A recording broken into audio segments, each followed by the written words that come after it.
Model set जो class 11 का mathematics का जैक के द्वारा जो जारी किया गया है, इसका हम लोग सॉल्यूशन अभी देखेंगे। ठीक है, तो सॉल्यूशन में सबसे जो पहला सवाल है ये आपका, if A is set of vowel of English alphabet. A एक सेट है जिसमें वोवेल्स होंगे, सारे कौन होंगे? वोवेल्स होंगे, और इंग्लिश अल्फाबेट के वोवेल्स होंगे। Then the total number of proper subsets of A. जैसे देखिए ए में कौन कौन होगा? ए में होगा आपका, ए में सारे वोवेल्स होंगे। तो इंग्लिश अल्फाबेट में वोवेल्स कौन सा? ए, ई, आई, ओ, यू, ये 5 होते हैं। तो अगर हम बात करें कि ए सेट का एलिमेंट कितना है, तो ए सेट में आपका एलिमेंट है 5। ए सेट में एलिमेंट है 5। तो अगर टोटल सबसेट बोला जाए कि सेट ए का टोटल सबसेट कितना है, तो ये हो जाएगा 2 का पावर 5, और 2 का पावर 5 होता है 32। ये जो 32 निकला है ये आपका टोटल सबसेट निकला है। लेकिन प्रॉपर सबसेट का बात करें तो प्रॉपर सबसेट कहता है कि खुद को छोड़ के उसके जितने सबसेट होंगे सब प्रॉपर कहलाएंगे। तो खुद को छोड़ना मतलब ए को छोड़ना, टोटल 32 में ए छोड़ दिया तो 31 बचा। जो 31 सबसेट है ये आपका प्रॉपर सबसेट है। तो 31 total proper subset A set का कितना होगा? 31। ऑप्शन बी आपका सही होगा। उसके बाद क्वेश्चन 2 में देखते हैं। क्वेश्चन 2 का कहना है which of the following is incorrect. यहाँ पर 4 बातें लिखा गया है, 4 में से जो गलत है उसको चुनिए। तो हम लोग देखते हैं कि कौन सही है कौन गलत है। जैसे पहला देखते हैं, तो पहला कहता है कि ए यूनियन बी का होल डैश बराबर नहीं होता है ए डैश यूनियन बी डैश। ये ठीक बोल रहा है, बात समझ नहीं? अगर बराबर होता, अगर ए यूनियन बी का होल डैश हम देखना चाहते हैं तो ये तो एक्चुअल में ए डैश इंटरसेक्शन बी डैश होता है, होता तो ये वाला है। अब यहाँ यूनियन दे दिया है, ये बराबर नहीं लगेगा, तो ये सही चीज है, ये सही लिखा गया, ऑप्शन ए सही। उसी तरह ऑप्शन बी भी सही। अच्छा, सी में जरा देखिए, तो सी का कहना है कि ए इंटरसेक्शन ए डैश बराबर 5। तो क्या ये सही है या गलत है? देखो ए और ए डैश, ए का मतलब है जैसे ए में 2 है तो ए डैश का मतलब है कि 2 नहीं होगा, इसमें 2 नहीं होगा। तो हम देखते हैं कि इसमें 2 है, इसमें 2 नहीं होगा, मतलब जो इसमें है उसमें नहीं होगा। इसका मतलब कॉमन कुछ भी नहीं आएगा, कॉमन इसमें कुछ नहीं आएगा, मतलब ए इंटरसेक्शन ए डैश करेंगे तो ये 5 होगा। तो ये रिजल्ट आपका सही, ऑप्शन सी जो है वो सही। तो डी क्या है? अच्छा, हम ये भी जानते हैं कि यूनियन और इंटरसेक्शन कम्यूटेटिव लॉ को होल्ड करता है। मतलब ए यूनियन बी बराबर होता है बी यूनियन ए का, और ए इंटरसेक्शन बी बराबर होता है बी इंटरसेक्शन ए का। तो यहाँ बराबर होना चाहिए सही होने के लिए, लेकिन ये क्या कर दिया, ऐसे दे दिया, इसका मतलब गलत है। तो ऑप्शन डी आपका सही होगा, दूसरा का ऑप्शन डी सही होगा।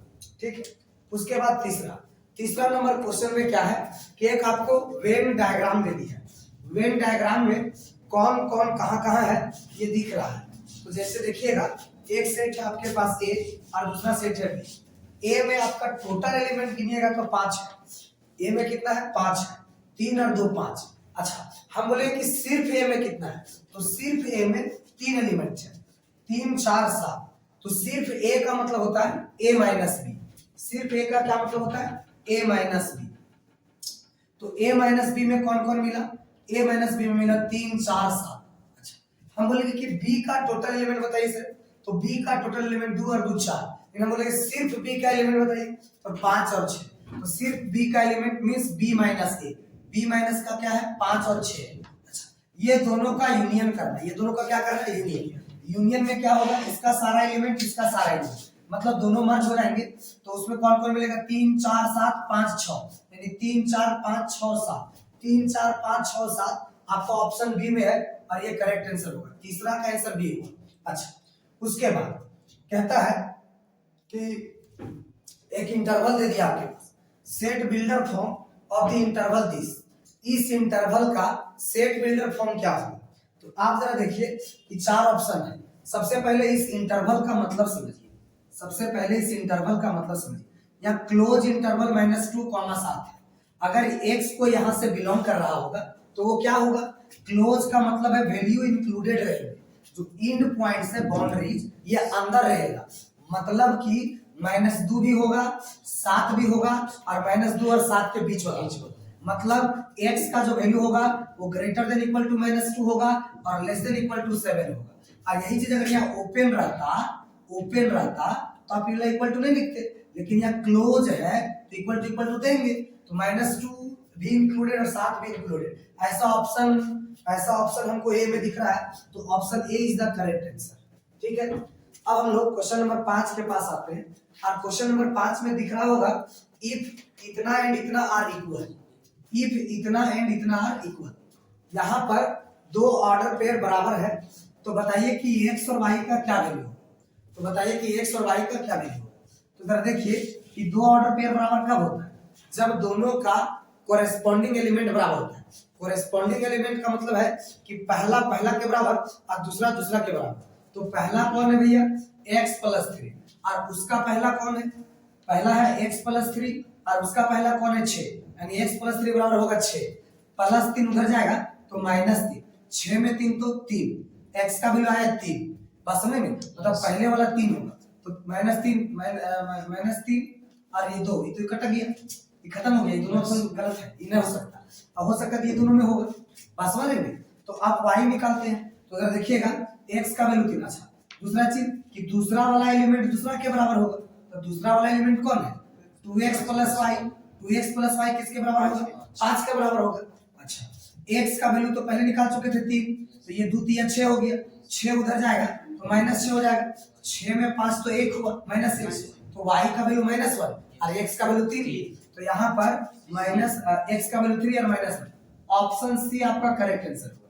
ठीक है, चलिए अब हम लोग क्वेश्चन नंबर 6 की ओर बढ़ते हैं और बहुत बढ़िया से बढ़ते हैं आगे, मजा भी आएगा आपको, वीडियो में बने रहिए, आपको बहुत बढ़िया लगेगा, समझ में भी आएगा, डायरेक्ट आंसर याद हो जाएगा, एग्जाम में डायरेक्ट मारिएगा।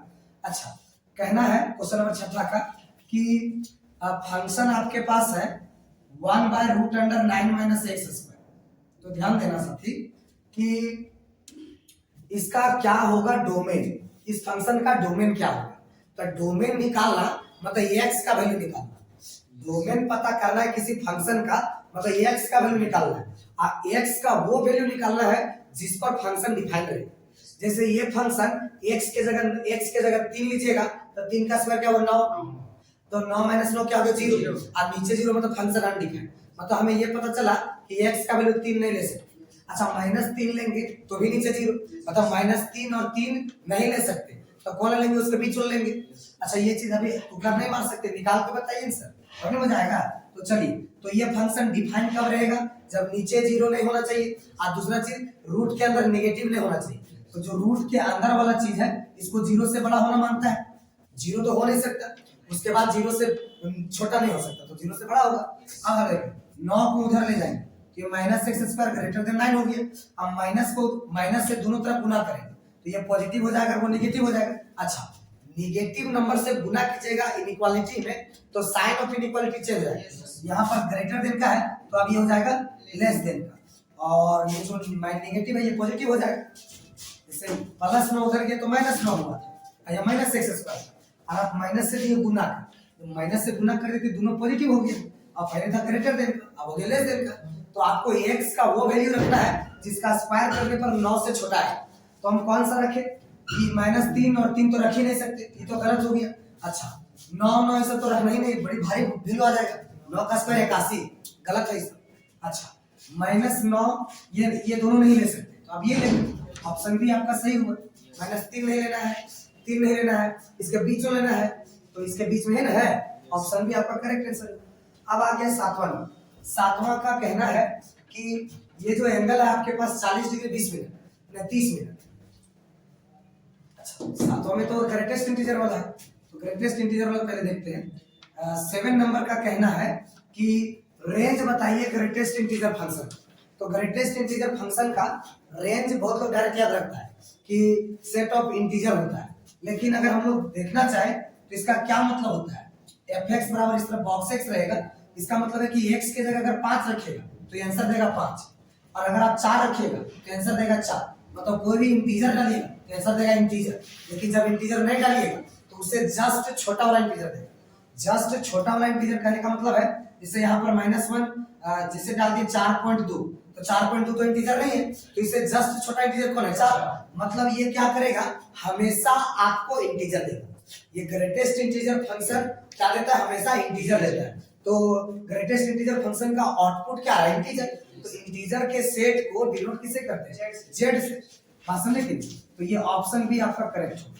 अब हम बात करते हैं क्वेश्चन 8 नंबर क्वेश्चन में आपका जो कहता है radian measure of the angle between, radian measure of the angle this. ये एंगल जो आपको दिया गया है ये आपका डिग्री सिस्टम में लिखा गया, डिग्री मेजर है। इसको बदलना किसमें है? Radian major. तो रेडियन मेजर में बदलने के लिए हम बताए थे कि सबको सेम यूनिट वाला था, ये डिग्री में, इसको भी डिग्री में बदल। तो हम जानते हैं ब्रदर कि 1 डिग्री में होता है 60 मिनट। 1 डिग्री में क्या होता है? 60 मिनट। तो 1 मिनट में कितना हो जाता है?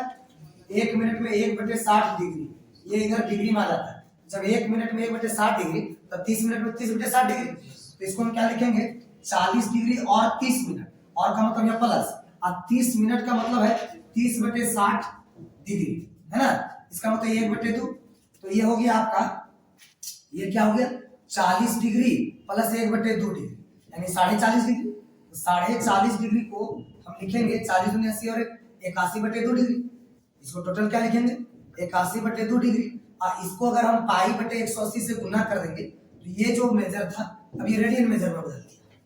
ठीक है, अब इसको काटेंगे तो कितना से कटेगा? 9 9 81 और 9 दूनी 18। बस समझेंगे? 20 बार में 180, 9 के टेबल में, और 9 9 81। तो ऊपर हो गया 9 पाई और नीचे हो गया 20 दूनी 40। तो 9 पाई/40 आपका option A is the correct answer. ठीक है, इतना अच्छा समझ में आया? वीडियो बने रही और समझ में आएगा। अब हम लोग देखते हैं क्वेश्चन नंबर 9 से कंटिन्यू करते हैं, मजा आएगा आपको। देखिए क्वेश्चन नंबर 9 का कहना है कि the value of cos -15 π/4 is. तो जरा देखिएगा, cos -15 π/4। तो जो सबसे पहला हम सोचते हैं, जैसे हम जानते हैं, एक फॉर्मूला जानते हैं कि cos -θ बराबर होता है cos θ। यहाँ पर क्या होता है कि माइनस cos में हट जाता है, तो उसी तरह ये cos में जो माइनस है ये हट जाएगा। तो क्या हो जाएगा डायरेक्ट? cos 15 π/4। अब क्या करते हैं कि ये 4 जो इसमें हम सोचने बोले थे कि नीचे जो 4 है इसके पहाड़ा में ऊपर वाला के इर्द गिर्द कौन आता है? इर्द गिर्द कहने का मतलब है 4 के पहाड़ा में 15 के नजदीक कौन आता है? तो 4 के पहाड़ा में 15 के नजदीक आपका आता है 16। तो 16 पाई लिख दिया। इसे कहने का मतलब है कि 15 पाई लिखना था और आप लिख दिए 16 पाई। आप क्या किए कि एक ज्यादा लिख दिए, कम कीजिए। तो यहाँ पर क्या करेंगे? पाई घटा देंगे, ये बटा में क्या हो जाएगा? 4। अब ये 4 क्या करेगा? दोनों के पास आएगा। तो 4 दोनों से जब डिवाइड होगा ये हो जाएगा cos 16 π/4 माइनस पाई/4। ये 4 से 4 चौके 16। तो यहाँ पर क्या है? 4 पाई। अब यहाँ पर हम देखते हैं कि सबसे पहले मन में ख्याल आता है कि बदलेगा या नहीं बदलेगा। तो बदलेगा या नहीं बदलेगा ये पता करने के लिए हम क्वाड्रेंटल एंगल के पास जाते हैं। और क्वाड्रेंटल एंगल कौन है? 4 पाई। 4 पाई पता कीजिए कि x का है कि y का है। तो 4 पाई आपका x एक्सिस का है। तो जब जब क्वाड्रेंटल एंगल x एक्सिस का होगा तब तक आपका त्रिकोणमितिक फंक्शन बदलेगा नहीं। मतलब cos है तो cos ही रहेगा। इसका काम खत्म, बच गया थीटा। थीटा की जगह क्या? π/4। यहाँ हो गया π/4। अब आता है प्लस या माइनस। प्लस या माइनस के लिए क्या करिए? हाथ रखिए। हाथ कहाँ रखिए? जहां पर 4 पाई। 4 पाई लेफ्ट में या राइट में? तो राइट में। उसके बाद माइनस रहेगा तो पीछे आगे कहाँ चले गए? Fourth quadrant. फोर्थ में cos क्या होता है? पॉजिटिव, इसीलिए यहाँ पर प्लस नहीं लिखे। अच्छा, cos π/4 का वैल्यू होता है 1/√2। cos π/4 का वैल्यू क्या होता है? 1/√2। तो 1/√2 आपका कौन सा ऑप्शन में है?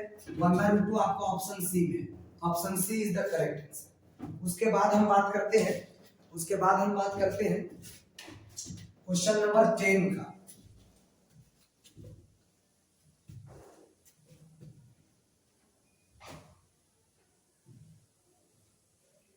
क्वेश्चन नंबर 10 में क्या कहता है? Value of 2 sin 15 degree cos 75। Value of 2 sin 15 degree और cos 75 डिग्री। कोई क्या करते हैं कि क्वेश्चन देखते हैं और तुरंत sin 15 डिग्री वैल्यू निकाल लेते हैं और cos 75 का वैल्यू निकाल लेते हैं।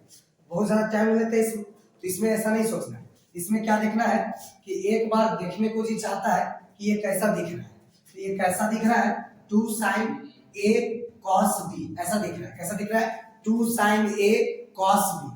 तो यहाँ पर क्या हो जाएगा 2 sin a cos b का एक फॉर्मूला होता था sin में जोड़, क्या होता था sin में जोड़।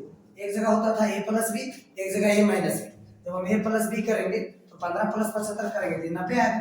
उसके बाद जब हम a माइनस b करेंगे तो 15 में 75 घटाएंगे तो हमारा आएगा 60 डिग्री, लेकिन माइनस का आएगा। अच्छा साइन माइनस थीटा जो होता है वो माइनस साइन थीटा होता है, तो ये माइनस जो है बाहर निकल जाएगा।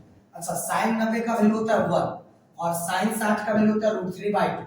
इसको सॉल्व करेंगे तो 2 1 जा 2 माइनस √3/2, तो 2 माइनस √3/2 आपका कौन हुआ, ऑप्शन डी सही है। ठीक है, पॉज करो तो ये। अब जरा हम लोग देखते हैं क्वेश्चन नंबर 11 का बात करते हैं। किसका बात करते हैं, क्वेश्चन नंबर 11। क्वेश्चन नंबर 11 में आपका पूछता है कि 1 minus cos 2a by 1 plus cos 2a का क्या वैल्यू है।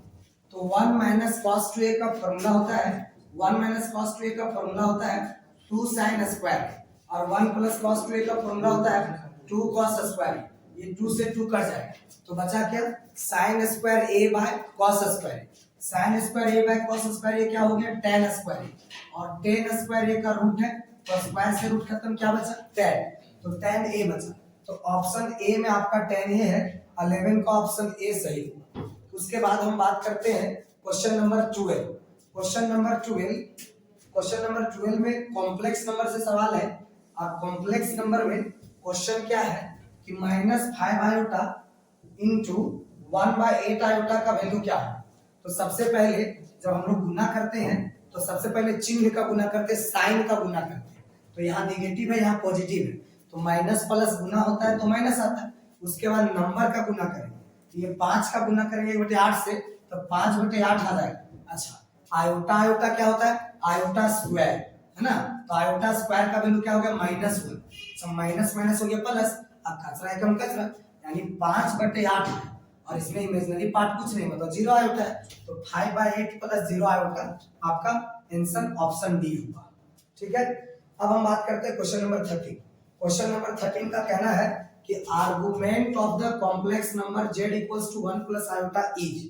तो आर्गुमेंट क्या होगा, तो आर्गुमेंट क्या होता है, सबसे पहले इसका एक तरीका होता है कि आर्गुमेंट जो है argument of complex number z, argument of complex number z क्या होता है, एक एंगल होता है थीटा। ये थीटा कैसे निकाला जाता है, उसके लिए कुछ प्रोसेस होता है कि सबसे पहले आप क्या कीजिए tan अल्फा निकालिए। तो सबसे पहले अल्फा निकालिए और अल्फा निकालने का एक फॉर्मूला होता है tan alpha by tan alpha equals to imaginary part of z by real part of z। Imaginary part यहाँ पर आप देख सकते हैं 1 है और रियल पार्ट भी क्या है 1 है, तो ऊपर भी 1 हो गया और नीचे भी 1 हो गया। तो 1/1 क्या होता है 1 होता है और 1 का मॉडुलस क्या हो गया 1। आप देख सकते हैं कि tan अल्फा क्या हो गया 1। अच्छा अगर हम अल्फा का बात करें तो tan अल्फा 1 है तो 1 के अल्फा के जगह हम ऐसा क्या वैल्यू रखें कि 1 आ जाए। तो अल्फा के जगह 45 डिग्री रखेंगे तो ये 1 आ जाएगा। 45 डिग्री का मतलब है π/4। 45 डिग्री का क्या मतलब है π/4। तो हम कहते हैं कि अभी ये आर्गुमेंट नहीं हुआ। आर्गुमेंट पता करने के लिए आपको जो कॉम्प्लेक्स नंबर दिया हुआ है 1 प्लस आयोटा, तो ये 1 प्लस आयोटा के कोरस्पॉन्डिंग एक पॉइंट मिलेगा 1,1। पॉइंट कैसे मिलता है, पहले real part comma imaginary part. तो ये पॉइंट अब हम पता करेंगे कि कौन सा क्वाड्रेंट का है। अगर दोनों पॉजिटिव है तो ये फर्स्ट क्वाड्रेंट का है और अगर फर्स्ट क्वाड्रेंट में पॉइंट लाई करे तो जो आर्गुमेंट होता है वो डायरेक्ट अल्फा होता है। अल्फा का मतलब हो गया π/4 और π/4 कौन सा ऑप्शन में है, π/4 कौन सा ऑप्शन में है आपका डी में है, तो डी आपका सही आंसर है।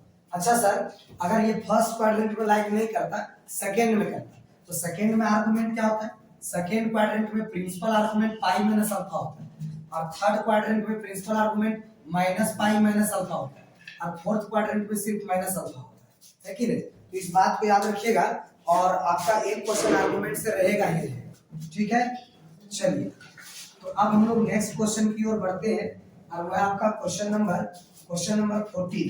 और 14 जो सवाल है ये आपका लीनियर इनइक्वालिटी से सवाल है।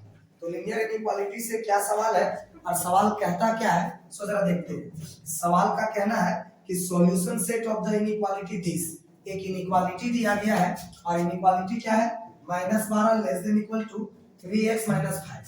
तो यहां से क्या करना है, इसका सॉल्यूशन बताना है। सॉल्यूशन बताने का मतलब होता है वेरिएबल का वैल्यू, और वेरिएबल यहां पर आपका x है, तो हम x का वैल्यू निकालना चाहते हैं।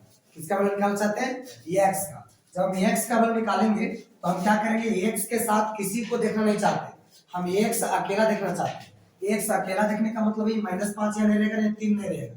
ये -5 कैसे हटेगा, जब हम क्या करेंगे, दोनों तरफ 5 जोड़ेंगे। तो यहाँ भी हम 5 जोड़ेंगे और इधर भी हम 5 जोड़ेंगे, तो ये -5 + 5 खत्म हो जाएगा। अब -12 + 5 करेंगे -7 आएगा। -7 लेस देन क्या हो गया 3x, -7 लेस देन क्या हो गया 3x। अच्छा, x हमको अकेला चाहिए, तो 3 इधर जो इनटू में है इसको हम क्या करते हैं, इधर डिवाइड में भेज देते हैं। तो यहाँ पर क्या हो जाएगा, -7/3 लेस देन x। अब जरा देखिए कि x का जो वैल्यू है -7/3 से बड़ा है, x ग्रेटर देन -7/3, मतलब -7/3 नहीं है, -7/3 से बड़ा है, कारण ये इक्वल टू नहीं। तो जब एक्सक्लूडिंग वैल्यू रहता है या ओपन इंटरवल यूज करते हैं, ठीक है। अच्छा, -7/3 से बड़ा है, तो कितना बड़ा है नहीं मालूम, तो इन्फिनिटी तक जाएगा, इन्फिनिटी तक जाएगा। तो -7/3 कॉमा इन्फिनिटी है ना। तो कौन सा ऑप्शन आपका सही है, -7/3 कॉमा इन्फिनिटी, ऑप्शन डी आपका सही आंसर, ठीक है। उसके बाद हम लोग देखते हैं क्वेश्चन नंबर 15। क्वेश्चन नंबर 15 का कहना है if x is real, x आपका क्या है, रियल नंबर है, तब बताइए कि मॉडुलस x लेस देन 3 होगा कब। ये कौन से कंडीशन में मॉडुलस x का वैल्यू 3 से छोटा है, तो इसको हम लोग क्या करते हैं, ऑप्शन से बनाते हैं। जैसे 3 से बड़ा कोई x ग्रेटर देन 3 है, 3 से बड़ा या कोई रखेंगे 5 रखेंगे, तब 5 का मॉडुलस हो गया 5, यानी 5 3 से छोटा होता है, ये गलत है। इससे क्या हो रहा है, स्टेटमेंट फॉल्स हो जा रहा है, ये आंसर नहीं हो सकता। अच्छा, इसको चेक करते हैं, -3 नहीं रखना है, 3 नहीं रखना है, -3 और 3 के बीच वाला रखना है। हाँ, अगर कोई भी इसके बीच वाला रखेंगे तो उसका मॉडुलस निकालेंगे 3 से छोटे आएगा, मतलब -3 से छोटा -1 रखिए, तो -1 का मॉडुलस 1 3 से छोटा है। उसके बाद -3 से बड़ा, -3 से बड़ा अगर रखना चाहते हैं -2, तो -2 का मॉडुलस क्या हो जाएगा 2, तो 2 3 से छोटा ही सही है। यहाँ पर क्या कर रहा है, सारे कंडीशन, ये यहाँ पर जो भी वैल्यू आएंगे इस कंडीशन को फुलफिल कर रहे हैं, इसका मतलब ऑप्शन बी हमारा सही हो। ये नहीं करता, क्योंकि 3 से छोटा लीजिएगा, 3 से छोटा कोई लीजिएगा या 3 के बराबर लीजिएगा, 3 से छोटा लेना, x greater than equal to, x less than equal to 3 है ना, x less than equal to 3, तो 3 से छोटा में 2 तक तो ठीक लगेगा, 1 तक भी ठीक लगेगा, लेकिन जैसे आप -4 -5 लीजिएगा तो फिर तो स्टेटमेंट गलत हो जाएगा, इसीलिए ये ऑप्शन गलत हो गया। अच्छा, -3 तो ले नहीं सकते, इसलिए -3 यहाँ हटाया गया, मतलब -3 यहाँ इंक्लूडेड है और ये ले नहीं सकते, तो ये ऑप्शन हट गया, ऑप्शन बी हमारा सही है। अच्छा, 16 नंबर का कहना है कि 4C3 का क्या वैल्यू होगा, तो 4C3 जो आपका है ये कॉम्बिनेशन का बात है, और कॉम्बिनेशन में NCR का फॉर्मूला होता है, या फिर 4C3 को क्या लिखेंगे, ऊपर वाला का फैक्टोरियल बटे नीचे वाला का फैक्टोरियल, फिर दोनों को घटा के फैक्टोरियल, दोनों को घटाना मतलब 1 का फैक्टोरियल। अच्छा, 4 फैक्टोरियल को ब्रेक करेंगे, कैसे लिखेंगे, 4 गुने 3 का फैक्टोरियल, ये 3 से 3 कट जाएगा, तो बचेगा 4/1 का फैक्टोरियल, 1 का फैक्टोरियल तो 1, तो 4/1 का वैल्यू कितना हो 4, यानी कि 4C3 का वैल्यू कितना हो गया 4। कोई दिक्कत। अब जरा देखिए, अब हम बात करते हैं क्वेश्चन नंबर 7 का। तो क्वेश्चन नंबर 7 का कहना है 17 का, क्वेश्चन नंबर 17 इसका कहना है कि हाउ मेनी 2 डिजिट्स नंबर, 2 अंकों वाली संख्या कितने होंगे जो बनाए जाएंगे, फॉर्म्ड फ्रॉम द डिजिट्स, जो बनाए जाएंगे 1 2 3 और 4 को यूज करके। अच्छा, जब रिपीटेशन अलाउड नहीं रहेगा, तो जरा देखिए आपको 2 डिजिट वाला नंबर चाहिए, 2 बॉक्स बनाए। अच्छा, पहला बॉक्स में कितना तरीके से फिल किया जा सकता है इसको, तो यहाँ पर 4 डिजिट है ना आपके पास, यूज करना तो 4 है, तो या तो आप 1 भरिएगा, या तो 2 भरिएगा, या तो 3, या तो 4, यानी इसको फिल करने का टोटल 4 वेज है, और इसको फिल करने का, जिससे आप एक यहाँ फिल कर दिए होंगे तो दोबारा वो चीज फिल नहीं कर सकते आप।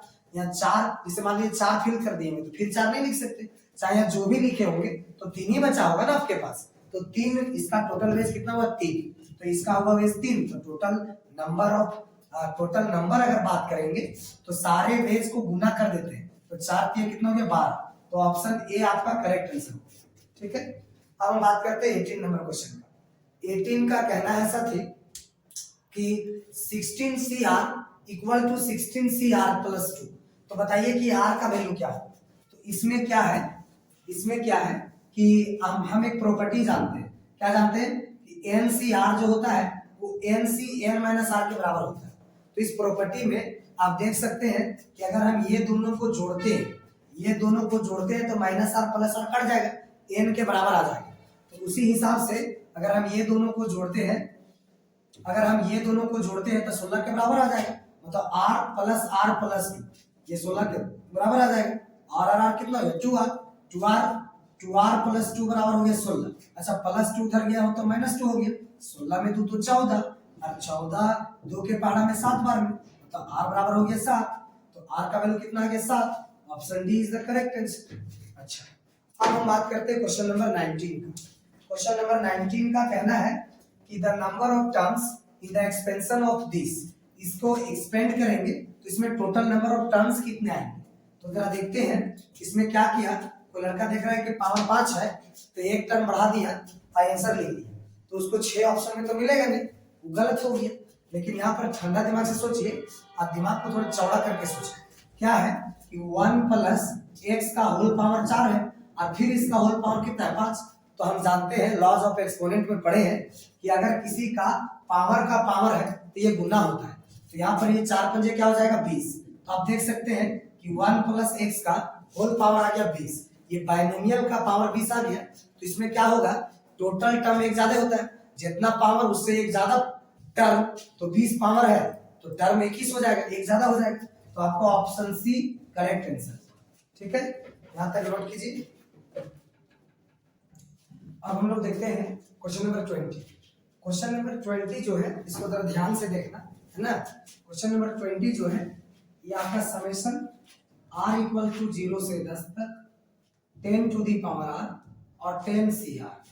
जरा इसको हम एक्सपेंड करते हैं तो क्या होगा कि हम पहले r बराबर 0 रखेंगे, तो यहाँ होगा 10 का पावर 0 10 C 0 प्लस समेशन के बदले क्या लगा है प्लस। अब हम r बराबर 1 रखेंगे, ये होगा 10 का पावर 1 10 C 1। उसके बाद हम r बराबर फिर हम 2 रखेंगे, समेशन के बदले प्लस दिया, अब r की जगह 2 रखेंगे, ये हो जाएगा 10 का पावर 2 और 10 C 2 plus dot dot dot plus last में जब 10 रखेंगे ये होगा 10 का पावर 10 और 10 का 10 C 10 ऐसा होगा। अगर इसको गौर से देखिएगा तो ये जो एक्सपेंशन है ये आपका 1 प्लस 10 का होल पावर 10 का एक्सपेंशन है। ये जो एक्सपेंशन है ये किसका एक्सपेंशन है 1 प्लस 10 का होल पावर 10 का है। अच्छा जब इसको हम सॉल्व करेंगे तो 10 और 1 क्या हो जाएगा 11। तो क्या हो जाएगा कि 11 का पावर 10 क्या हो जाएगा 11 का पावर 10 और 11 का पावर 10 आपका कोई भी ऑप्शन में नहीं। इसका मतलब ये है ब्रदर कि आपका ऑप्शन गलत दिया हुआ है। इसका मतलब ये कि आपका ऑप्शन गलत दिया हुआ है। आपका जो आंसर होना चाहिए वो 11 टू दी पावर 10 होना चाहिए। ठीक है, तो अब हम लोग देखते हैं ये क्वेश्चन नंबर 21। क्वेश्चन नंबर 21 में क्या कहता है, तो इसको मिटा देते हैं, उसके बाद हम देखते हैं क्या है। क्वेश्चन नंबर 21 का कहना है a1 बराबर 3, a1 बराबर क्या है 3 और an इक्वल्स टू इतना। एक सीक्वेंस दिया गया है जिसका पहला टर्म आपके पास है और पूछता है कि तीसरा टर्म क्या हो। तो जरा देखना हमारे पास जो सीक्वेंस है an क्या है 3an माइनस 1 और प्लस 2 और a1 का वैल्यू दिया है आपके पास 3। अच्छा अगर हम a की जगह 2 रखते हैं तो a2 क्या मिलेगा 3a2 माइनस 1 प्लस 2, तो 3 ये हो जाएगा 2 में 1 तो 1 2a1 3a1 प्लस 2। अच्छा a1 का वैल्यू आपके पास कितना 3, ये होगा 3 इंटू 3 प्लस 2, 3 3 जा 9 और 2 कितना हो गया 11। यानी जो सेकेंड टर्म है ये आपका 11 है। सर पूछा तो थर्ड टर्म है, तो आप सेकेंड टर्म क्यों बताए। सेकेंड टर्म हम इसलिए बताएं क्योंकि थर्ड टर्म निकालने में इसका यूज होगा। तो जरा देखिएगा अगर हम n की जगह यहाँ पर 3 रखते हैं तो a3 क्या हो जाएगा 3a 3 में 1 तो 2 और प्लस 2 ये 3 होगा और A2 का वैल्यू कितना है 11 प्लस का 2। अच्छा 11 3 जा 33 और 2 कितना हो गया 35। तो कौन सा ऑप्शन सही है आपका 35, ऑप्शन बी आपका करेक्ट आंसर है। उसके बाद जरा देखिए 22 नंबर, 22 जीपी से आपका सवाल है। 22 किससे सवाल है जीपी से। जीपी में क्या बोल रहा है कि एक कोई जीपी होगा इफ इन अ जीपी, अगर हम एक जीपी में बात करें तो जो थर्ड टर्म है ये 24 है। थर्ड टर्म कहने का मतलब ब्रदर कि A3 आपका कितना है 24 है। A3 जीपी का जो तीसरा पद होता है वो होता है AR स्क्वायर, और AR स्क्वायर कितना हो गया 24, इसको इक्वेशन 1 कहते हैं। उसके बाद बोला है कि जो थर्ड टर्म है वो है, अच्छा सिक्स्थ टर्म जो है वो है 192। तो सिक्स्थ टर्म का मतलब हुआ A6, A6 का वैल्यू कितना दिया 192। A6 का जो फॉर्मूला होगा वो होगा आपका AR का पावर 5 इक्वल टू 192, इसको कहते हैं इक्वेशन 2। अब हम क्या करते हैं इक्वेशन 2 को डिवाइड करते हैं 1 से। तो जब 2 इक्वेशन को 1 से डिवाइड करेंगे तो LHS को LHS से डिवाइड करेंगे और RHS को RHS से डिवाइड करेंगे। तो यहाँ पर हो जाएगा LHS कौन है AR स्क्वायर, तो AR स्क्वायर से डिवाइड हो गया, इधर 24 हो गया। 24 को 8 से गुना करते तो 192 आता है। तो 24 192 को 8 बार में काट दिया। अच्छा ए से ए खत्म हो गया, आर स्क्वायर से आर क्यूब बचा इक्वल टू 8 हो गया। 8 का मतलब है 2 का पावर 3। आप देख सकते हैं कि दोनों का पावर सेम है तो दोनों का बेस क्या हो जाएगा सेम हो जाएगा। तो r इक्वल्स टू हो जाएगा 2, r इक्वल्स टू क्या हो जाएगा 2, r निकल गया 2। हमको r नहीं चाहिए, वो कॉमन रेशियो नहीं चाहिए, हमको फर्स्ट टर्म पूछना है। Then first term is equal to, तो फर्स्ट टर्म क्या होगा a, तो a का वैल्यू चाहिए। तो ये r बराबर 2 आप यहां पर क्या कीजिए पुट कीजिए। जब r बराबर 2 यहां पुट कीजिएगा तो यह 2 का स्क्वायर होगा और 2 का स्क्वायर हो गया 4 और 4 से अगर डिवाइड होगा तो 24 में 4 यानी 6 आएगा। a का वैल्यू कितना है 6, यानी फर्स्ट टर्म आपका हो गया 6। तो 22 का ऑप्शन सी करेक्ट होगा। अब 23 नंबर जो सवाल है पहले मिटा लेते हैं, उसके बाद हम लोग देखते हैं कि 23 क्या है।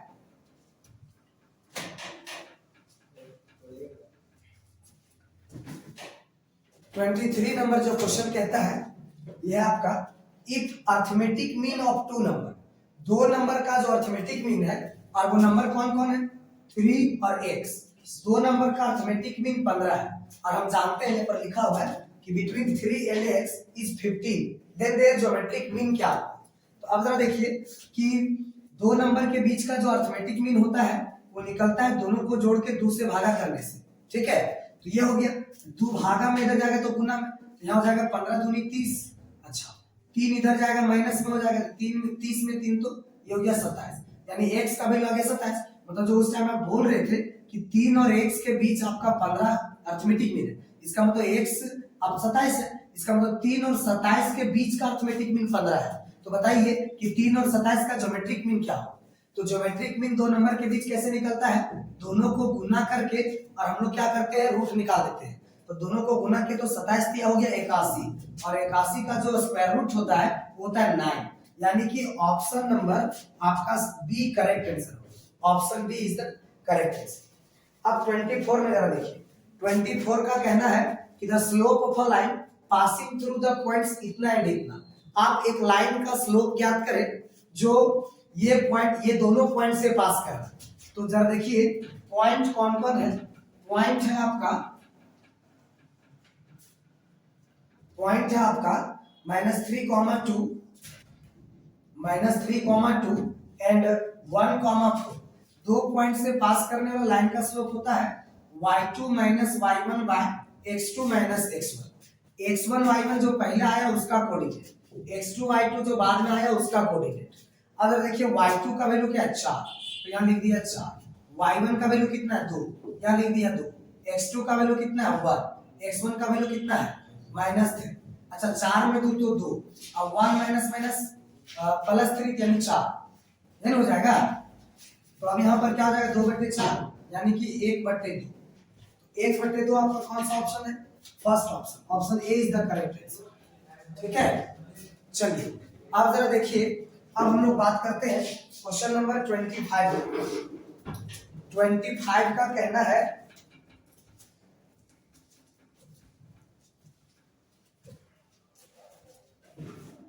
25 नंबर का कहना है कि the angle between the lines, यहाँ पर दो लाइन दिए गए हैं और दोनों के बीच का एंगल पूछा है। तो लाइन आपका कौन सा है, 2x माइनस वाई प्लस 3 बराबर 0, ये पहला लाइन है।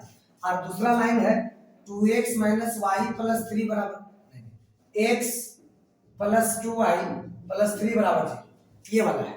तो आप जरा देखिएगा कि इसका क्या स्लोप होगा। तो इस लाइन का स्लोप कैसे निकलता है, माइनस एक्स का कोफिशिएंट बटे वाई का कोफिशिएंट। जब लाइन का इक्वेशन दिया हो और स्लोप निकालना हो तो हम लोग कौन सा फॉर्मूला लगाते हैं, माइनस एक्स का कोफिशिएंट बटे वाई का कोफिशिएंट। एक्स का कोफिशिएंट क्या है, 2 है, माइनस 2 बाय वाई का कोफिशिएंट क्या है, -1। तो माइनस माइनस ये +2 हो गया, तो +2, यानी पहला लाइन का स्लोप निकला +2। अब दूसरा लाइन का स्लोप देखते हैं, तो इसका भी वही तरीका है, माइनस एक्स का कोफिशिएंट, तो एक्स का कोफिशिएंट यहाँ 1 है और y का कोफिशिएंट कितना है, 2, ये हो गया -1/2। देखिए जब कभी भी एंगल निकालने पूछेगा तो आप दो चीज जरा ध्यान रखिएगा, पहले दोनों का स्लोप निकालिएगा, आप देखिएगा कि स्लोप बराबर आ रहा है क्या।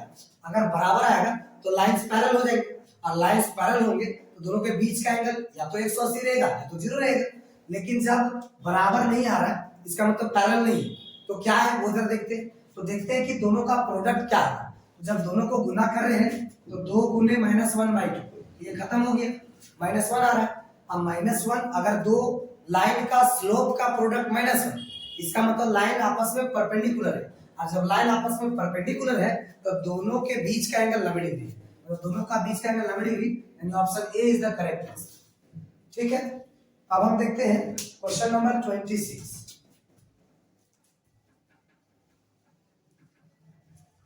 क्वेश्चन नंबर 26 का कहना है, if the line if the coordinates of the middle point of the portion of a line intercepted between the coordinate axes। जैसे इसका मीनिंग हम समझा रहे हैं आपको कि ये एक लाइन है जो कोऑर्डिनेट एक्सेस के बीच इंटरसेप्टेड है कि नहीं। तो आप जरा देखिए, कोऑर्डिनेट एक्सेस से इंटरसेप्टेड है ये वाला लाइन। सपोज ये जो एक्स इंटरसेप्ट है वो ए है और ये जो वाई इंटरसेप्ट है वो बी है। तो अगर ये एक्स इंटरसेप्ट हमको मालूम चल गया तो इस पॉइंट का कोऑर्डिनेट हम निकाल सकते हैं। तो इस पॉइंट का कोऑर्डिनेट क्या होगा, a, 0, और इस पॉइंट का कोऑर्डिनेट क्या होगा, 0, b। ठीक है, अब कहता है कि जो इंटरसेप्टेड पोर्शन है, तो ये जो पोर्शन हुआ ना, इसको ये इंटरसेप्टेड पोर्शन कह रहा है। तो ये जो इंटरसेप्टेड पोर्शन के बीच वाला intercepted between coordinate axis, line का जो इंटरसेप्टेड पोर्शन के जो मिडिल पॉइंट है ये आपका 3,2 है। मतलब ये इंटरसेप्टेड पोर्शन का जो मिडिल पॉइंट है ये आपका 3,2। तो मिडिल पॉइंट जैसे बोल दिया तो मिड पॉइंट फॉर्मूला लगा देंगे। तो इसमें क्या होता है कि अगर ये x है और ये y है, x निकालने का क्या फॉर्मूला होता था, x1 + x2/2, यानी 0 + a/2, और y निकालने का क्या फॉर्मूला होता था, y1 + y2/2, यानी b + 0/2। अच्छा, x के जगह आपका 3 है मिडिल पॉइंट में और y के जगह 2 है। इसको सॉल्व कीजिएगा तो a + 0 आपका a हो, a/2 बराबर कितना हो गया, 3, यानी 3 दूनी 6, यानी a का वैल्यू 6 हो, और यहाँ से b का वैल्यू, b और 0 b, दो भागा में देना का गुना में, 2 दूनी 4, तो b का वैल्यू हो गया 4, a का वैल्यू 6 और b का वैल्यू 4। तो आप जब देखिए कि लाइन का जो इक्वेशन होगा वो क्या होगा, तो इक्वेशन हो जाएगा x/a + y/b बराबर 1। हम जानते हैं कि अगर दोनों इंटरसेप्ट मालूम हो लाइन का, तो लाइन का इक्वेशन होता है x/x intercept plus y/y intercept बराबर 1। x इंटरसेप्ट कितना है 6, y इंटरसेप्ट कितना है 4। अब इसको सॉल्व करेंगे तो 6 4 का एलसीएम हो गया 12, तो 12 से दोनों तरफ गुना करेंगे, क्या हो जाएगा 12x, यहाँ 12y और 12 एकम 12, 6 दूनी 12, 4 तिया 12, यानी 2x + 3y बराबर 12। 2x + 3y = 12 कौन सा ऑप्शन है आपका, ये ऑप्शन ए। ठीक है, अब हम देखते हैं क्वेश्चन नंबर 27। क्वेश्चन नंबर 27 कैसे बनेगा वो जरा देखते हैं।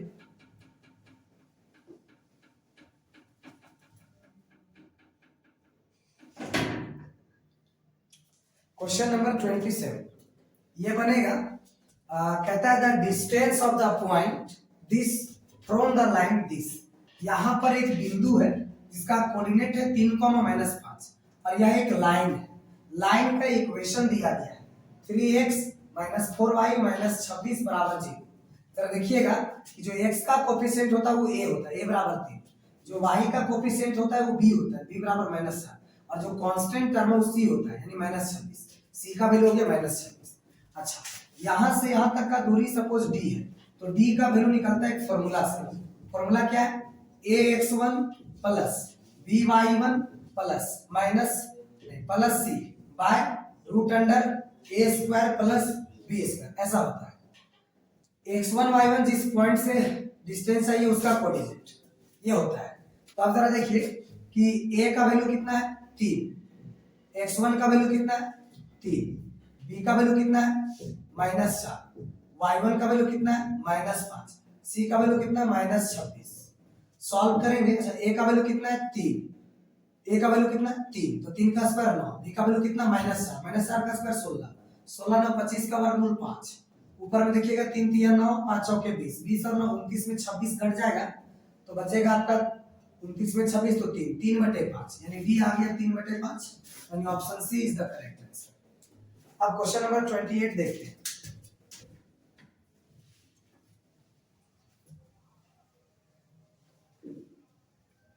क्वेश्चन नंबर 28, तो क्वेश्चन नंबर 28 का कहना है the radius of the circle. ये जो सर्कल दिया गया है इसका रेडियस चाहिए। तो सर्कल का रेडियस निकालने के लिए सबसे पहले इसका जो जनरल फॉर्मूला होता है सर्कल का वो लिखते हैं। सर्कल का जनरल फॉर्मूला होता है x square plus y square plus 2gx plus 2fy plus c बराबर 0। ये जनरल इक्वेशन होता है। और इसका जो रेडियस होता है वो होता है root under g square plus f square minus c। ठीक है, g और f निकल जाएगा तो रेडियस निकल जाएगा। तो ये निकालने के लिए g और f निकालने के लिए हम इस इक्वेशन को इससे कंपेयर करेंगे। तो जब हम कंपेयर करेंगे तो देखिएगा x स्क्वायर की जगह x स्क्वायर, y स्क्वायर की जगह y स्क्वायर, 8x की जगह 2gx है। मतलब जहां पर x का कोफिशिएंट 2g है और यहां पर 8 है, मतलब जहां 2g है वहां पर क्या होगा 8, यानी 2 चौके 8, यानी g का वैल्यू कितना निकल गया 4। उसी तरह से y का कोफिशिएंट यहां 10 है और y का कोफिशिएंट वहां 2f है, यानी 10 बराबर क्या हो गया 2f। तो 2 पंजे कितना हो गया 10, यानी f का वैल्यू हो गया 5 और c का वैल्यू कितना है, c कांस्टेंट की जगह क्या है -8, तो c बराबर हो गया आपका -8। तो आप रेडियस निकाल दीजिए। तो रेडियस क्या हो जाएगा रूट अंडर g का स्क्वायर, तो g की जगह 4 तो 4 का स्क्वायर 16, फिर 5 का स्क्वायर, f का स्क्वायर 5 का स्क्वायर 25 -8 माइनस माइनस प्लस 8 हो जाएगा। 16 8 24 और 25 49, 49 का वर्गमूल हुआ 7, यानी r का जो वैल्यू है रेडियस जो है वो 7 है। तो radius 7, option C is the correct answer. अब देखिए, अब आपका जो 29 क्वेश्चन है वो क्या बोल रहा है, ये कह रहा है कि फॉर द पैराबोला, एक पैराबोला दिया गया है, उसका फोकस और लेंथ ऑफ लेटस रेक्टम क्या होगा। ठीक है, तो बताते हैं। सबसे पहले जो इक्वेशन दिया गया है उस पर जरा गौर कीजिएगा, ये कैसा इक्वेशन है। तो इक्वेशन जो दिया गया है ये क्या है, y स्क्वायर बराबर -8x। देखो, पैराबोला के सवाल में सबसे पहले आपको फिगर बनाने आना चाहिए। अब फिगर बनाने के लिए पैराबोला किधर मुंह खोलेगा ये पता करना है। तो ये पता करने के लिए आप पावर 2 वाला के पास नहीं जाना, आपको पावर 1 वाला के पास जाना है। तो पावर 1 x में है या y में, तो सर x में है। अब x का कोफिशिएंट पॉजिटिव है या नेगेटिव, सर नेगेटिव है। तो ये जो पैराबोला है वो मुंह खोलेगा नेगेटिव x एक्सिस की, मतलब इधर मुंह खोलेगा। तो फोकस यहाँ पर होगा, तो फोकस का जो कोऑर्डिनेट होगा वो -a,0 होगा। मतलब अगर हमको a मिल जाए तो हम फोकस निकाल सकते हैं। तो a निकालने के लिए आपको एक जनरल इक्वेशन, इसका इक्वेशन से कंपेयर करना होगा इसका। तो इस पैराबोला का इक्वेशन होता है y स्क्वायर बराबर -4ax। जब इसको आप कंपेयर कीजिएगा तो जहां 4a है वहां आपको 8 दिखेगा, मतलब 4a = 8 आ रहा है और ये 4 दूनी 8 हो गया, तो ये बराबर कितना हो गया 2। तो a का वैल्यू 2 निकल गया, इसलिए फोकस का कोऑर्डिनेट कितना होगा -2,0, क्योंकि -a,0 था ना। तो फोकस का कोऑर्डिनेट निकल गया। अब आता है लेटस रेक्टम। तो लेटस रेक्टम का जो लंबाई होता है वो होता है 4a, है ना। a का वैल्यू तो आपका 2 है, तो ये हो गया 4 दूनी 8, मतलब फोकस का कोऑर्डिनेट होगा -2,0 और लेटस रेक्टम होगा 8, तो -2,0 और 8, आपको option C is the correct answer. ठीक है, यहां तक नोट कीजिए। अब हम लोग क्वेश्चन नंबर 30 देखते हैं। अब क्वेश्चन नंबर 30 का कहना है कि the vertices of an ellipse are इतना and its foci are इतना, the equation of the ellipse is। देखो, आपको जो है सो फोकस का कोऑर्डिनेट दे दिया है और वर्टिसेस का कोऑर्डिनेट दे दिया है। आपसे पूछ रहा है कि इलिप्स का इक्वेशन क्या हो। तो सबसे पहले आप देखिएगा कि जो फोकस वर्टिसेस दिया है ना, तो वर्टेक्स का जो कोऑर्डिनेट है वो आपका ±5,0 और हम जानते हैं कि इलिप्स का जो वर्टिसेस का कोऑर्डिनेट होता है वो ±a,0 होता है। मतलब कि a बराबर आपका हो गया 5। अब देख लीजिए अगर कंपेयर कीजिएगा तो जहां a है वहां मिलेगा 5। उसके बाद जो फोकस का कोऑर्डिनेट है फोसी आर कितना है ±। अच्छा देखो तो दोनों जगह सेम लिख लीजिए। यहाँ पर 4 है क्या क्वेश्चन में देखिए। हाँ 4 है। यहाँ पर 4 है, देख लो और मिला लो, मिला दिया। तो क्या है कि फोकस का जो कोऑर्डिनेट है वो आपका ±4,0 और हम जानते हैं कि फोसी का कोऑर्डिनेट होता है ±c,0। ठीक है, तो आपका ये जो c है यहाँ से c निकल गया 4 और a b c में एक रिलेशन जानते हैं क्योंकि इलिप्स का जो इक्वेशन होता है वो होता है x² / a² + y² / b² = 1। मतलब a और b निकालना हमको जरूरी है। तो a तो निकल गया है, अब हमें चाहिए b। तो a और c मालूम है तो b निकल जाता है एक फॉर्मूला से। क्या एक c बराबर हम फॉर्मूला जानते हैं √a² - b²। तो यहाँ से आपको b चाहिए ना, तो रिलेशन हम जानते हैं, क्या जानते हैं a² = b² + c²। आपको b चाहिए तो यहाँ पर c इधर आ जाएगा तो a² - c² हो जाएगा। स्क्वायर से रूट चढ़ेगा, a का वैल्यू 5 है तो 5 का स्क्वायर यहाँ 25 हो जाएगा। c का वैल्यू 4 है तो 4 का स्क्वायर 16 हो जाएगा।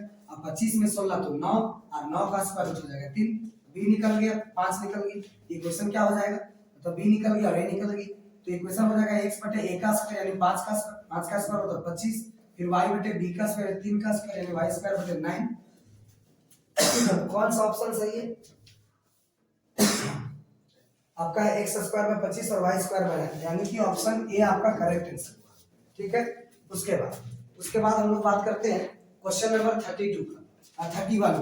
31 में बोल दिया है कि eccentricity of the hyperbola is, hyperbola का इक्वेशन दे दिया है और एक्सेंट्रिसिटी पूछना है। तो हाइपरबोला का एक्सेंट्रिसिटी जो होता है वो होता है c/a। वो क्या होता है c/a। अच्छा पहले इक्वेशन देखिए, इक्वेशन क्या दिया गया है x² / 9 - y² / 16 = 1। आप देख लीजिए 9 को लिखेंगे 3 का स्क्वायर और 16 को लिखेंगे 4 का स्क्वायर। a बराबर आपको दिख रहा है 3 और b बराबर दिख रहा है 4। a बराबर आपको दिख रहा है 3 और b बराबर दिख रहा है 4। तो एक्सेंट्रिसिटी जो होता है वो होता है c/a। अगर c नहीं मालूम हो तो डायरेक्ट फॉर्मूला यूज करेंगे 1 + b² / a। ठीक है, तो आपका हो गया 1 + b का वैल्यू कितना है 4, तो 4 का स्क्वायर हो गया 16 और a का वैल्यू 3, तो 3 का स्क्वायर हो गया 9, 9 एकम 9, 16 9 25, 25/9, 25 का वर्गमूल 5 और 9 का 3 यानी 5/3 एक्सेंट्रिसिटी हो गया इस हाइपरबोला का। 5/3 यानी option number D is the correct answer. ठीक है, उसके बाद हम बात करते हैं क्वेश्चन नंबर 32। 32 में कहता है कि ये जो पॉइंट दिया है 3D सिस्टम में, ये पॉइंट कौन सा ऑक्टेंट में होगा। तो ऑक्टेंट पता करने के लिए ब्रदर आपको क्या करना है, सबसे पहले ये जो फर्स्ट दो देखना है। तो पहले दो देखेंगे, आप जानते हैं कि ये जो क्वाड्रेंट वाला जो सिस्टम 2D प्लेन में ये क्या होता है कि यहाँ पर दोनों पॉजिटिव होते हैं और यहाँ पर पॉजिटिव निगेटिव होता है और यहाँ पर निगेटिव निगेटिव होता है और यहाँ पर निगेटिव पॉजिटिव होता है। नहीं, यहाँ पर होता है निगेटिव पॉजिटिव और यहाँ पर होता है पॉजिटिव निगेटिव, इस तरह से। तो आप देखिए इस पॉइंट का पहले दो बात देखिए, पहले दो तो ये दोनों देखेंगे तो दोनों निगेटिव है और जब दोनों निगेटिव है इसका मतलब थर्ड क्वाड्रेंट में होता होगा। आप 3, थर्ड मतलब 3 और 3 में आप क्या कीजिए 4 जोड़ दीजिए, तो 4 3 कितना है 7, तो ये 7वां ऑक्टेंट में लाई करेगा यानी 7th ऑक्टेंट में होगा ये पॉइंट। बात समझ में आया। पहले क्या करना है, पहले दो देखना है और पता करिए कि वो किस क्वाड्रेंट में, पहले 2D प्लेन में देखिए, उसके बाद उसमें 4 जोड़िए तो पता चल जाएगा कि वो कौन सा ऑक्टेंट में है। ठीक है, चलिए तो ये ऑप्शन 32 भी हो गया आपका। अब हम देखते हैं 33 का कहना है कि if the extremities of the diagonal of a square are इतना एंड इतना, मतलब अगर ये कोई स्क्वायर है, जरा देखिएगा बढ़िया से कि अगर ये कोई स्क्वायर है,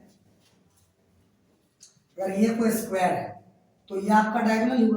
तो क्या हुआ कि डायगोनल का जो एक्सट्रीमिटीज है यानी कि एक्सट्रीमम मैक्सिमम जो पॉइंट होंगे इधर का उधर का, यानी इंड पॉइंट्स आप कह सकते हैं।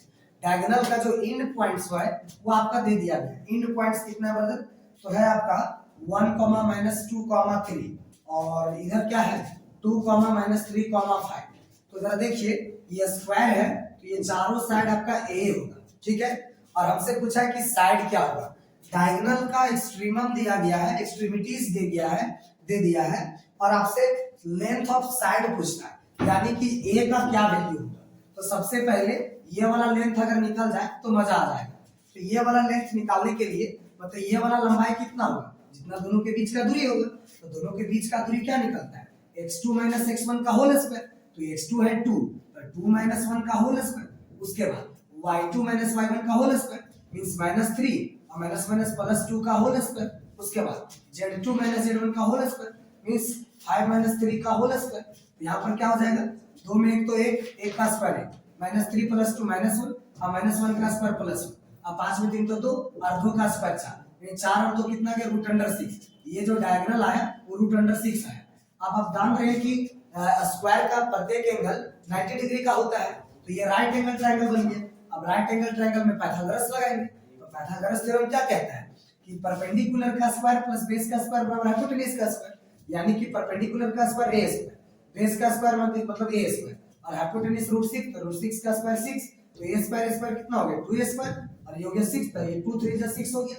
a स्क्वायर = 3 आ गया। a स्क्वायर = क्या गया 3। तो a = क्या हो जाएगा √3। तो आपका साइड का क्या लेंथ आ गया, साइड का लंबाई कितना √3 यानी option B is the correct answer. अब देखिए अब आपका कैलकुलस से सवाल आता है डेरिवेटिव का, लिमिट का, फिर डेरिवेटिव का, है ना। तो सबसे पहले डेरिवेटिव का देखते हैं। तो डेरिवेटिव जो आपका क्वेश्चन नंबर 34 है, एक फंक्शन है आपके पास sin 2x, एक फंक्शन है sin 2x और sin 2x का डेरिवेटिव पूछ रहा है π/6 पर। f डैश मतलब डेरिवेटिव किस पॉइंट पर चाहिए, π/6 पर चाहिए। तो पहले फंक्शन लिखेंगे। फंक्शन हो गया आपका sin 2x, फंक्शन क्या हो गया sin 2x। sin 2x का डेरिवेटिव जो होता है ये अगर आप ये याद रख सकते हैं तो रख सकते हैं, इसका डेरिवेटिव होता है 2 cos 2x।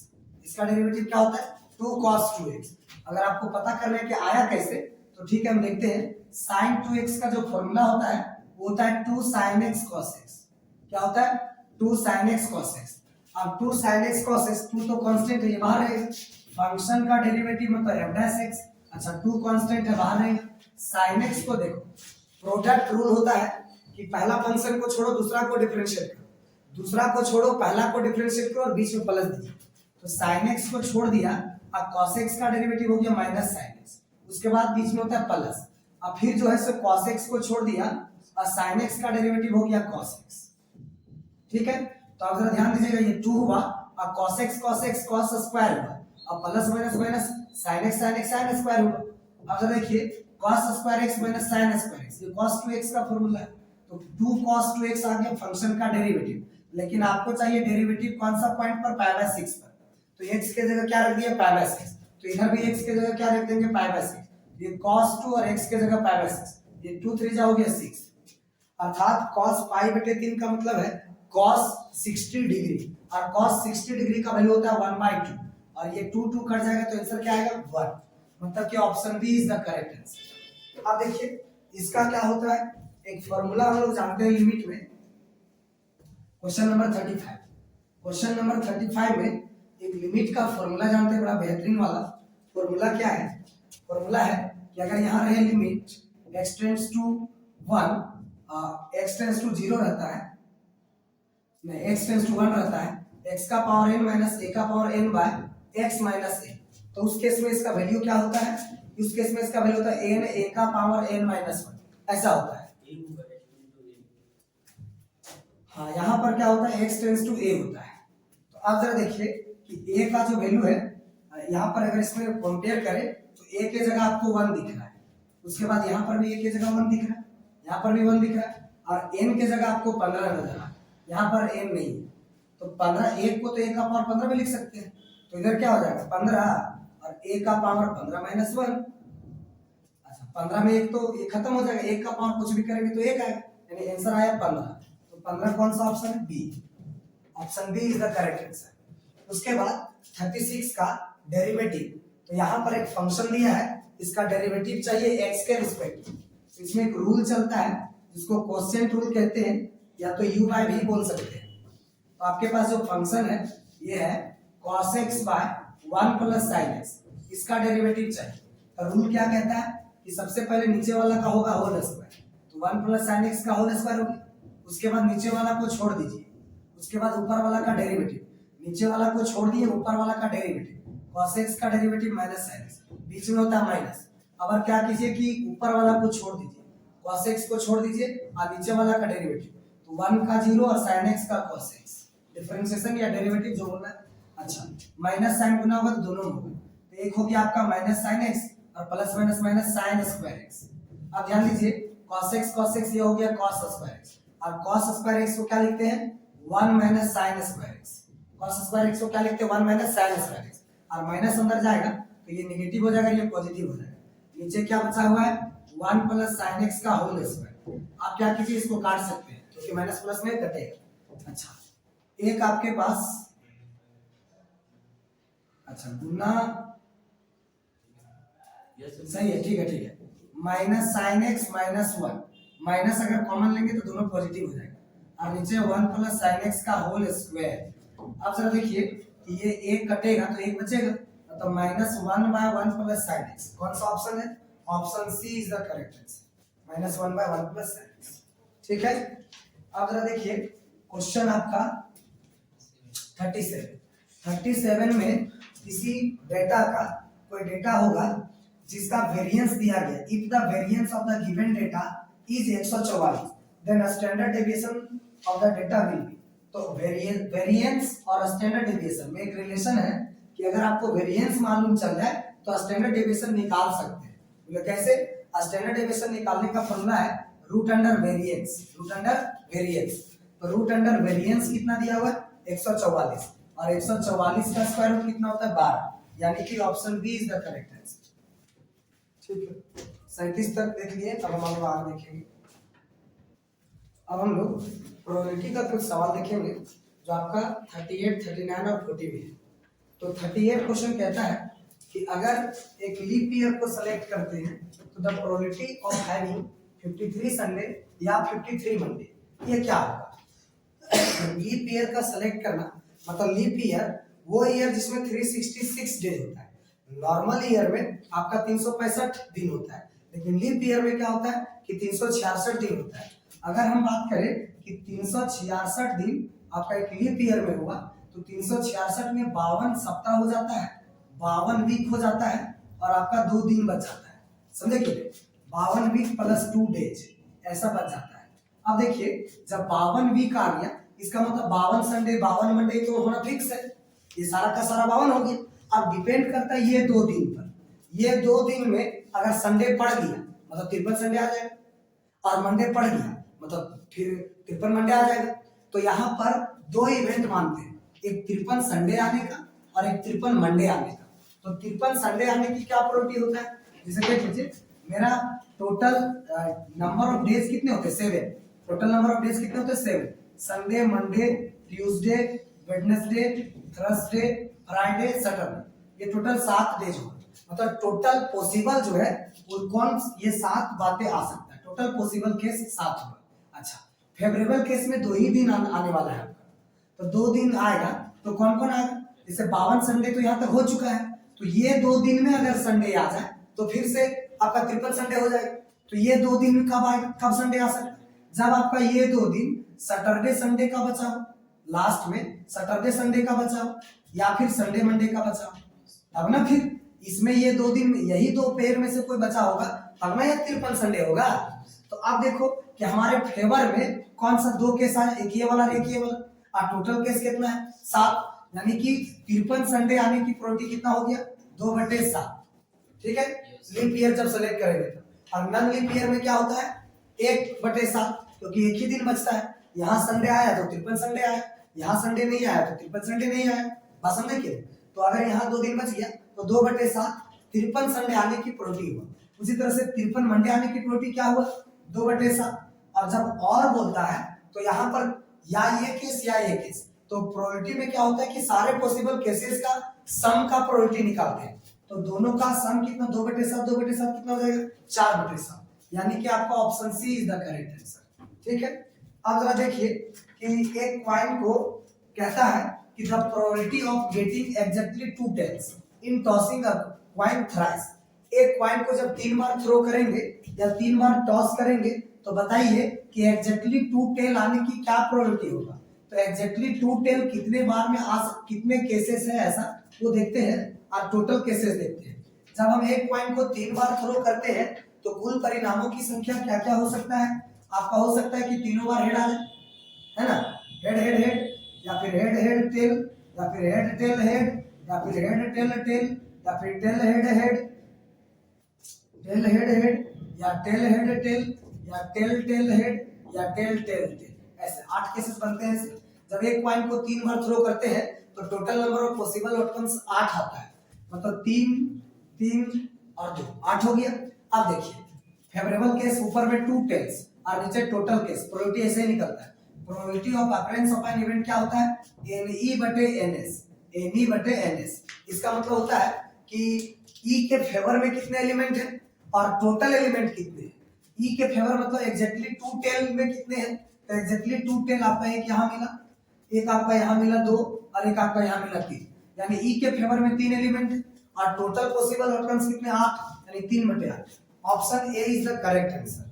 ठीक है, अब 40 नंबर का बात करें। 40 का कहना है कि the probability of getting a total of 10, total of 10 का मतलब सम 10 आना चाहिए।